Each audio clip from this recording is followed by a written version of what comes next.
Hi అండి, welcome to my channel. మీరు ఇప్పుడు రుచికరమైన పండ్లు, రుచికరమైన కూరగాయలను ఎలా ఎంచుకోవాలో మా వీడియోలో తెలుసుకుందాం. మా ఛానల్ మీకు నచ్చితే లైక్ చేయండి, షేర్ చేయండి, సబ్స్క్రైబ్ చేసుకోండి.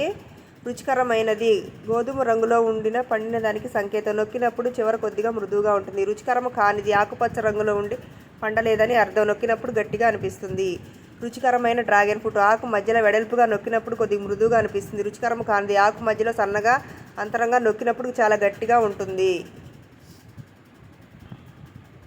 ఆరెంజ్ రుచికరమైనది బొడ్డు లోపలికి ఉంటుంది, సిట్రమ్ వాసన వస్తుంది, తక్కువ బరువు ఉంటుంది. రుచికరము కానిది బొడ్డు బయటకు ఉంటుంది, సిట్రమ్ వాసన ఉండదు, చాలా తేలిగ్గా అనిపిస్తుంది.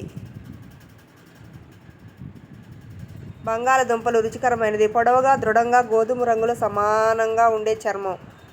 రుచికరము కానిది ఆకుపచ్చ మచ్చలా మృదువుగా గుండ్రంగా చాలా తీయగా ఉంటుంది. ఆనియన్స్ రుచికరమైనది గులాబీ రంగు ఉల్లిపాయ సన్నగా పొరల చివర గట్టిగా మూసి ఉన్నట్టు ఉల్లిపాయలు. రుచికరము కాదు ముదురుగా ఉదా రంగులో మందపాటి పొరలతో చివర తెరిచి ఉండి ఉల్లిపాయ. మా ఛానల్ మీకు నచ్చితే లైక్ చేయండి, షేర్ చేయండి, సబ్స్క్రైబ్ చేసుకోండి. Thank you for watching.